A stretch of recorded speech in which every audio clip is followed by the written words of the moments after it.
Hey guys, so I want to make another battery eliminator video for something. This time we got a Christmas decoration. I really like this for some reason, but you put batteries in it. This video is a bit of a fail too, because I overlooked something. I thought this took AA batteries, but it actually takes 3 AAA batteries. So I bought the kit for 3 AA batteries, but we're going to make the best of what we have. So this is USB powered, so you can run it off like a phone charger block, or even a computer or whatever you got. So this is a dummy battery. You see it's the same size and shape as a regular battery, and these are fake batteries that just shorts out between it, so you couldn't charge these or use them as actual batteries or nothing. They're super light. They just fill the space and let power pass through it.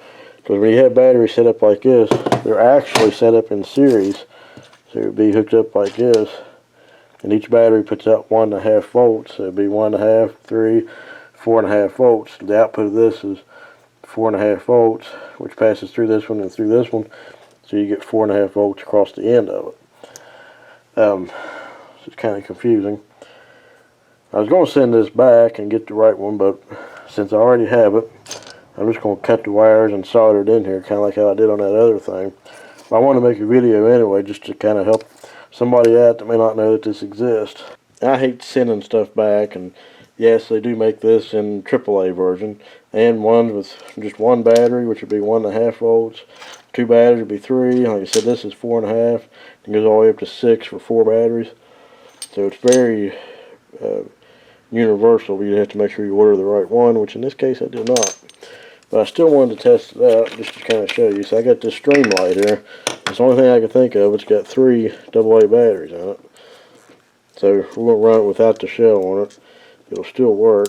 It's just harder to press the button on it, as you can see. So let's take these batteries out. These are fairly new batteries, so they're going to go right back in it. And you put your fake batteries in. You still got to make sure they're polarized right. You see the flat spot is where it goes up against the spring, just like that. Obviously this is pointless being a flashlight.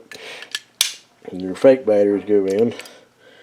And you don't want to put regular batteries in this, because then you're going to be adding voltage to it. So if you put 2 regular batteries in there along with this, you put out 4.5 and 6 and 7.5 volts, and you're going to burn up whatever you're hooking it to. Like I said, this is just to show that it will work. Get the twist tie off. It comes with a fairly long cord on it too. It just plugs into USB. And these come marked as well for 4.5 volts and for battery. Yeah, you plug that in.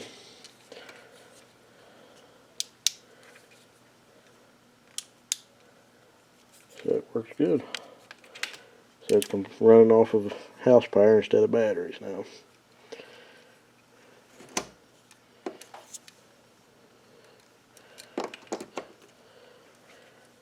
I really like these string lights. If you don't have one, I highly suggest getting one. So that's pretty much how the battery eliminator part works. And the good thing is, if you wanted to go back to actual batteries, it's a very non-invasive way of converting something to a power supply.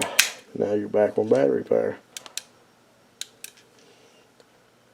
So that's not the best example, because you're not going to run a flashlight off of something like this, but if you have like a lantern or something like that, you might. But it's mainly for like Christmas decorations and that kind of thing. I don't know why this thing ate up the battery so much. The little Christmas tree just spins and it lights up. That's all it does. It does play music as well in another setting, but I'm not going to have that on. That's what we're going to do. I kind of hate cutting this up and wasting this, but I already got it. This is the price point on this was $10 for this. That's how much this cost. And of course you probably already have a charge block that you can use, but I bought a multi-pack for $10 just to have it seem like I'm always needing them.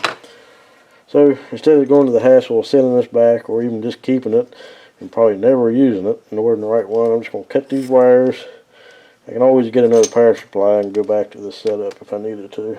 Now this is going to vary depending on whatever item you're using it on, but you will have to make sure that your polarity and everything's right. And it should be this spring and this one over here, but it could also be the other way. But we'll figure it out here in a second. Alright, so the black wire goes to this spring, which is the negative. Over here the red wire hooks to that, and you just want to briefly touch it with solder, just enough to get it to stick. And I took it a step further and drilled a hole through the battery block cover door and put that back on there so it looks like that. This has little legs for standoff, so the wire should lay flat and be no problem. Alright, so here it is. I just think it always did look neat. It changes color and stuff. I can't even remember where I got it at. It's not very old. It also plays music. I think the music will get annoying. Don't have no volume control on it. But that's a pretty neat little setup. So, alright, this video is getting longer than I thought it would be. I just wanted to share this with you. It's an alternative. I actually showed you 2 ways to eliminate the battery, because you don't have to have this particular setup. You can just get you a power supply and solder the wires up to it like I did, and would have been a cheaper option than what I paid for this. But hey, I got some information out for you guys, so I thought that'd help out. If you got something that you really don't want to solder wires to or drill holes or anything like that, then what was the intended method with the fake batteries is the best way to go. So alright guys, thanks for watching, and we'll catch you on the next video.